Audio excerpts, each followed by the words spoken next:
foi essa sua trajetória depois que você faz a livre docência e ingressa na faculdade, olhando para o concurso de titular? Você já começou a se preparar ou você deu um... Não. Bom, eu não me lembro exatamente porque eu já tinha a livre docência, já era professora.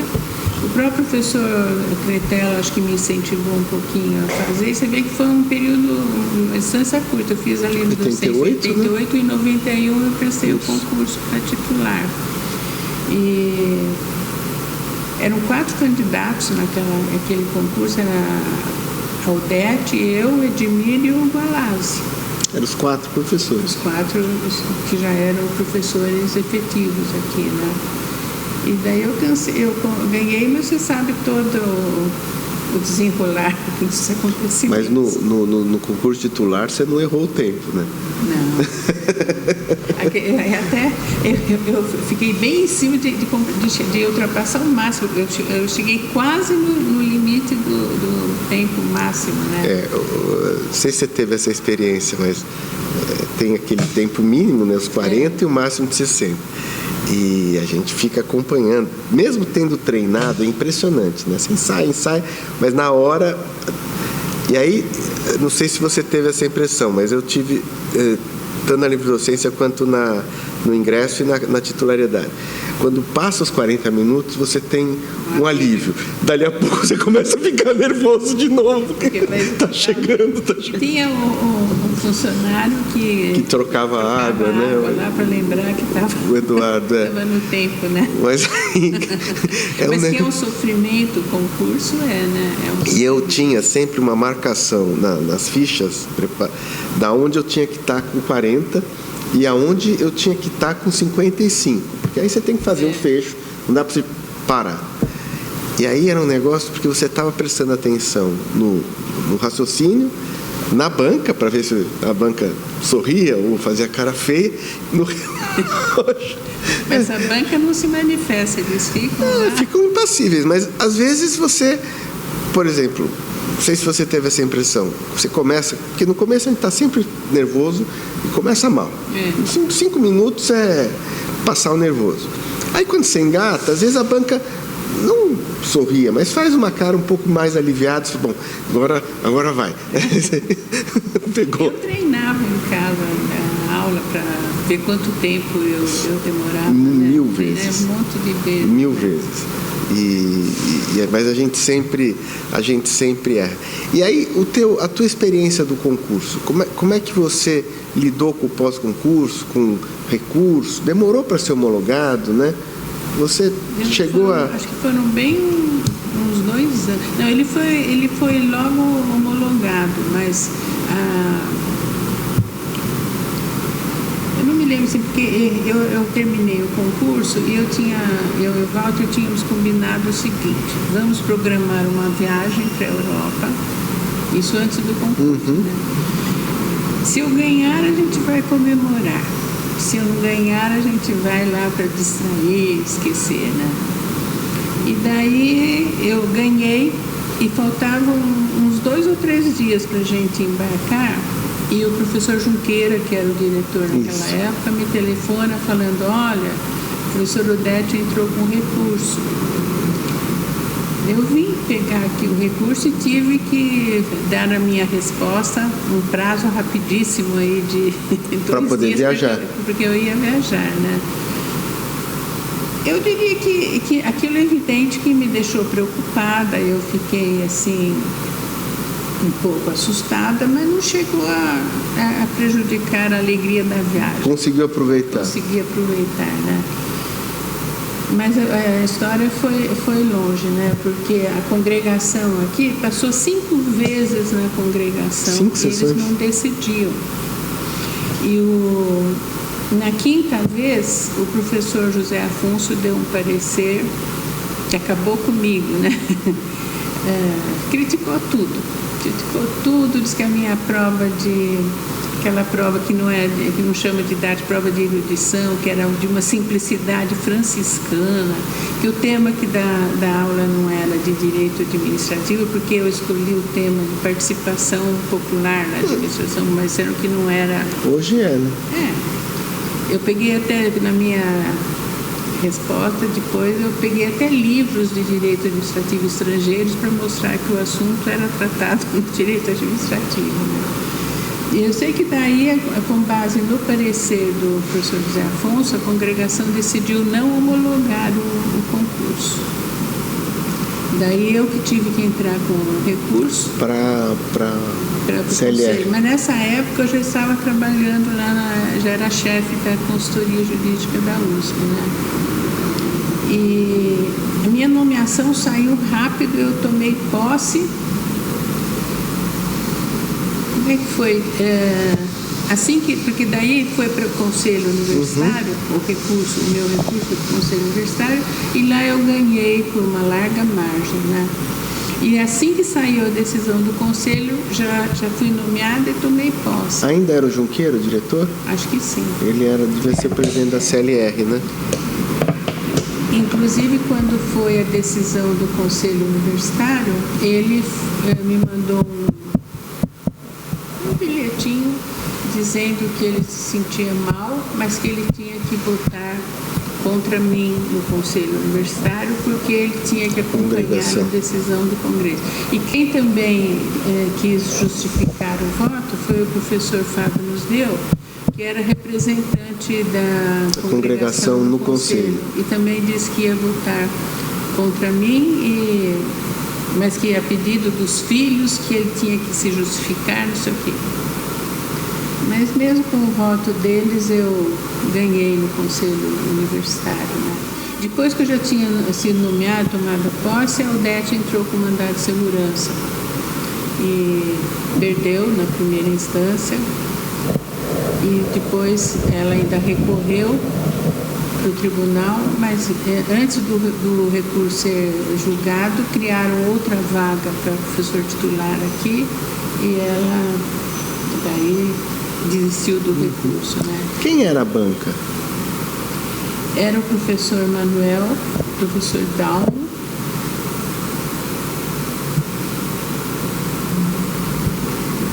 um professor de Minas Gerais, Paulo Neves de Carvalho, um professor do Paraná, que era o Fernando Andrade Oliveira, e um professor da FEA. E quem, que eu não me lembro o nome, foi indicado pelo professor Manuel, né? E quem me indicou foi o professor de Minas, o do Paraná e o professor Dalmo. Tá. E saíram artigos no jornal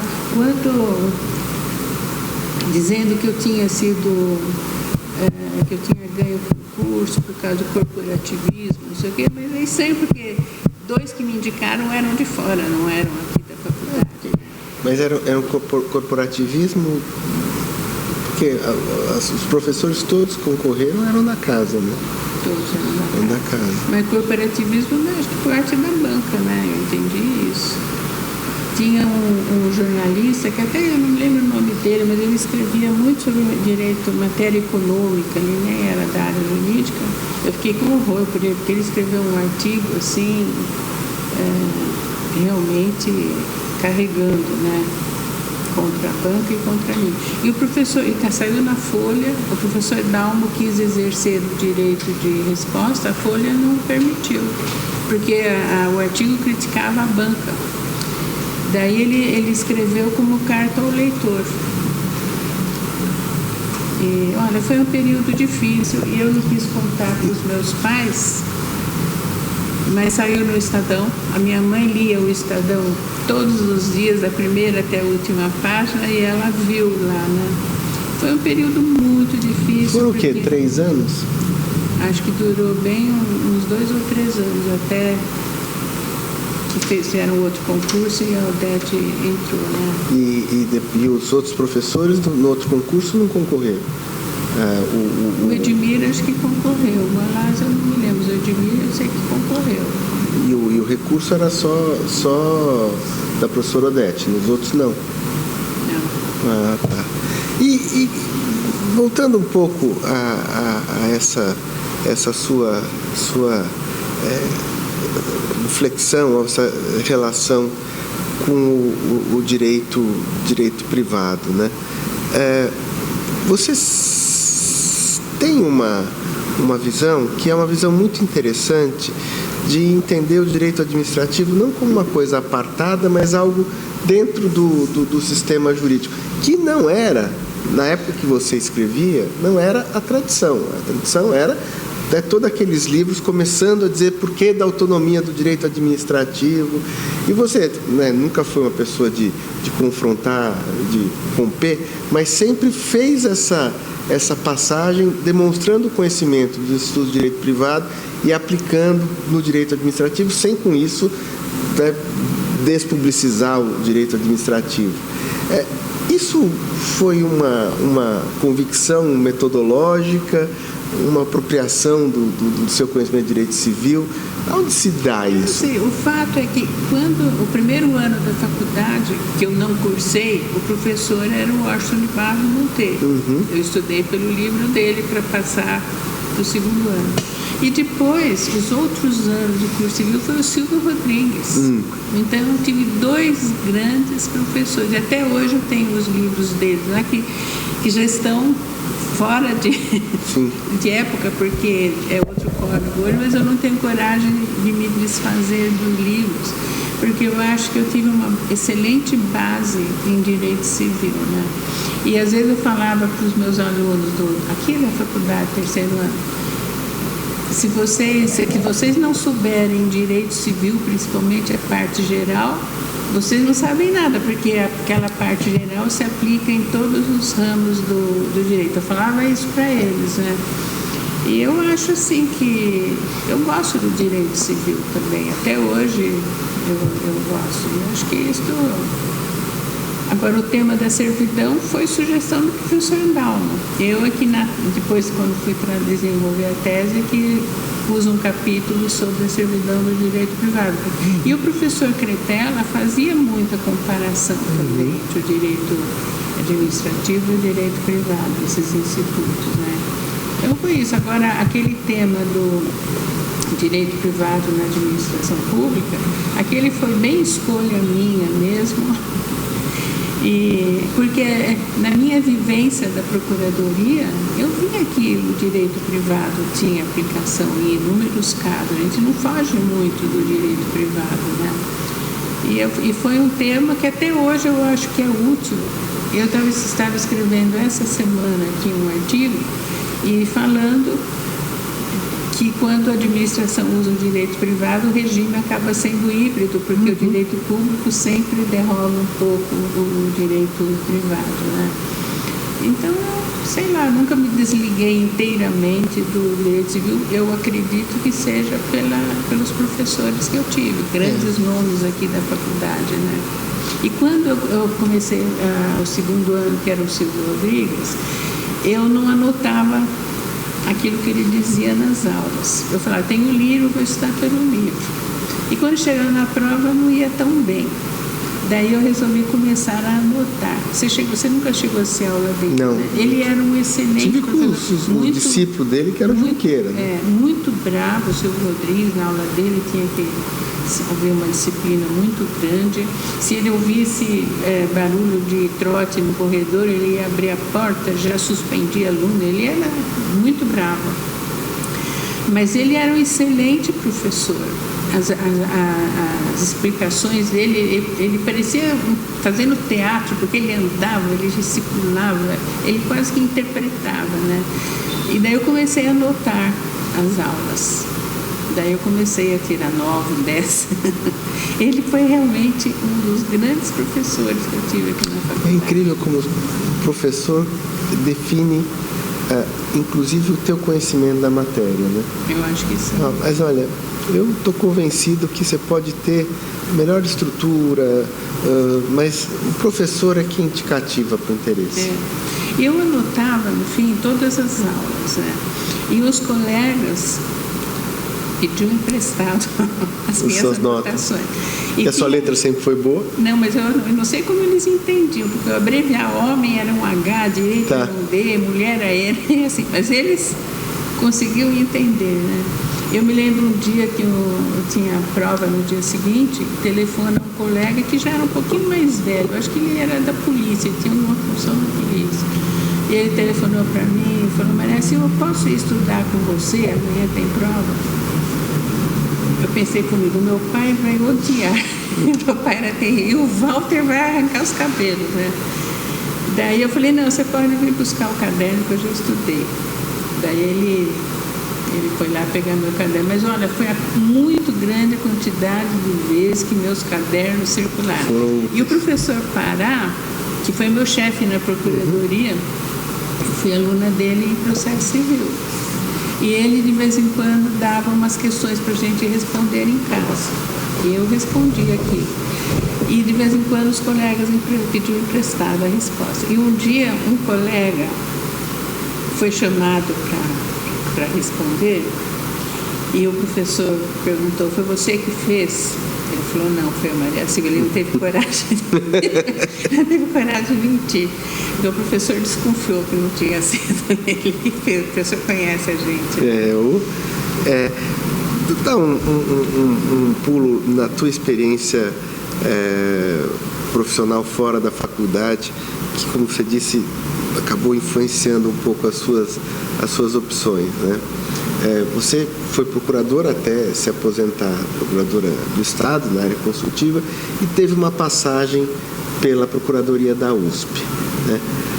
Na Procuradoria do Estado você sempre deu parecer. A chefia da Procuradoria da USP é mais complexa, envolve tudo, servidor, contencioso, questão acadêmica e tal. Quais das duas experiências te gratificou mais? Olha, eu diria assim que a USP, de todos os órgãos que eu trabalhei na Procuradoria, foi o mais trabalhoso.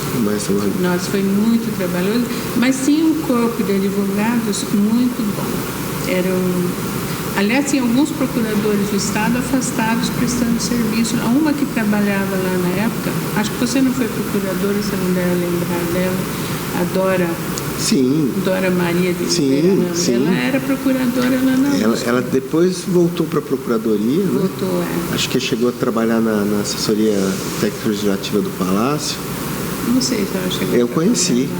Ela era ótima, né? Então, o corpo de advogados tinha direito do trabalho, tinha os advogados especializados em direito do trabalho, tinha aqueles processos de vacância de bens, porque eles tinham que fazer levantamento de bens, tinham que passar para a universidade, tudo.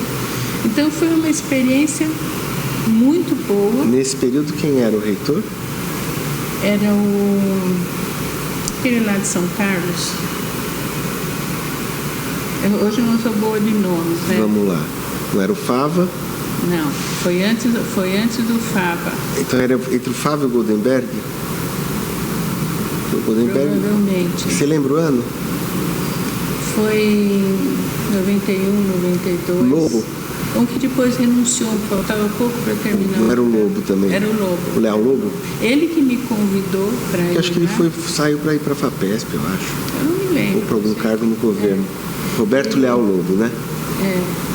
E eu não queria ir porque eu tinha trabalhado na assessoria jurídica do governo, que é fora de mão. Porque para chegar, pegava o trânsito para vir para a faculdade à noite, era 1 hora e meia. Daí eu falei para ele: professor, não quero, eu vou sair de lá por causa do trânsito.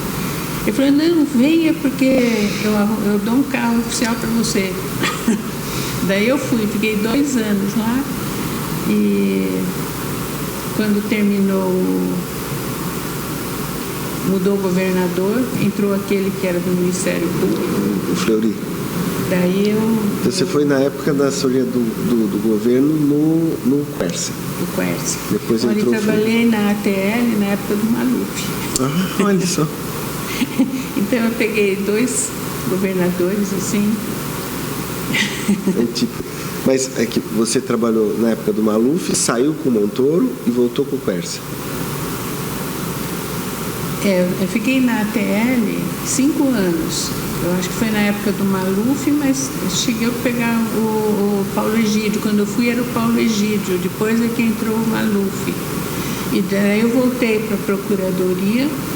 O Paulo Egídio é 74, né? É 78. É 78, 82 foi o Maluf. 82, 86 o Quercia, 86, 90... Eu não me lembro exatamente se... Eu sei que quando eu fui para a TL, o governador era o Paulo Egídio, porque o chefe da TL quis me levar lá para apresentar lá, e era o Paulo Egídio, né? E depois eu me lembro bem que uma boa parte do tempo que eu trabalhei na TL, o governador era o Paulo Maluf, e na assessoria jurídica do governo eu fiquei 2 anos só, era o Quercia. O Eli foi secretário de administração do Paulo Egídio ou do Abreu Sodré? Não me lembro. Que ele passou um período, não sei se foi... eu acho que ele não era secretário. Não, eu acho que é um período anterior, antes, durante os anos 70, comecinho dos 70. Eu não tive assim contato, não cheguei a conhecer pessoalmente o Eli Lopes Meirelles, né? Mas quando eu fiz a minha dissertação de mestrado, eu trabalhava na TL quando eu defendi. O Eli Lopes Meirelles se deu ao trabalho de telefonar para me cumprimentar pelo livro. Ele disse, eu achei assim uma atitude extraordinária da pessoa que ele era, eu não era nada, né? E ele disse que não concordava com tudo que eu escrevia lá, mas que o livro era muito bom, me deu os parabéns. Eu achei uma atitude assim especial. Mas veja, isso me traz a um outro tema que já falei para você, mas queria também te ouvir. Eu falo sempre que eu sou resultado da sua generosidade acadêmica. E isso que você reportou que o Eli te disse foi algo que sempre pautou a minha relação com você. Olha, não concordo exatamente com o que você escreve, o que você pensa, mas nunca você me tolheu. Eu me lembro quando a gente, na graduação, eu vinha te substituir, na época você já estava, acho que era à noite, né? E qual tema qualquer, eu falei, mas, Maria Silvia, eu vou dar uma... Não, dê a sua aula do jeito que você dá, depois eu conserto. Isso é um pouco da sua visão acadêmica. Isso é seu? Isso você se inspirou em alguém? Porque você sabe que não é comum. É uma coisa minha, acho que é a influência da minha mãe. A minha mãe era a própria generosidade. Nossa, impressionante. Em forma de gente, e eu acho que ela teve uma influência muito grande, né, na minha personalidade, naquilo que eu sou.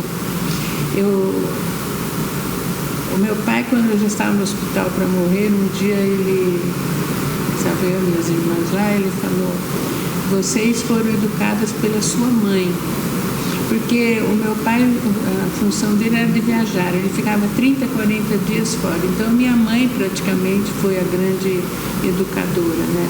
O que não significa que eu não puxei nada do meu pai. Eu tenho um pouco o gênio dele, um pouco gênio italiano às vezes, e o amor pela música, né? Porque meu pai, ele nasceu com um dom, ele tocava vários instrumentos, tudo de ouvido, ele não sabia ler uma partitura, não sabia uma nota musical, ele tocava piano, acordeon, violão, cavaquinho.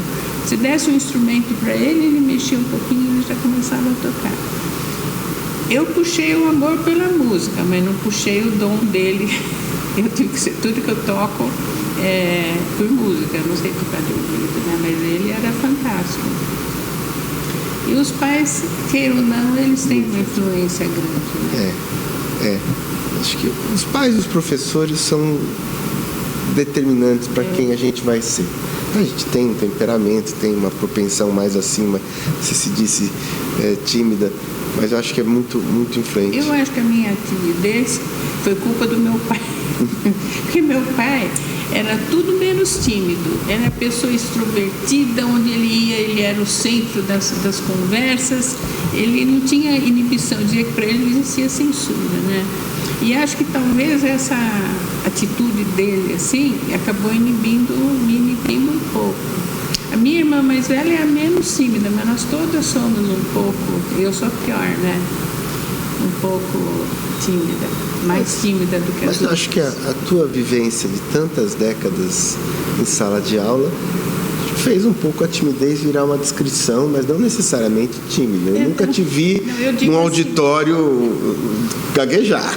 Não, o ano passado, no Congresso de Direito Administrativo, tinha 2.600 pessoas inscritas. Então, posso dizer que eu diria assim, que profissionalmente eu tive que perder a timidez ou eu não ia conseguir ser professora, né? Mas socialmente eu ainda sou bem tímida, ainda gosto de fugir um pouco das coisas, né? Mas profissionalmente eu acho que eu costumo dizer que eu sou uma contradição comigo mesma, né? Que quem me conheceu jovem, viu como eu era e depois eu me tornar professora, é realmente uma coisa que eu acho que exigiu um grande esforço, e eu costumo dizer que foi a maior vitória da minha vida, foi vencer essa timidez.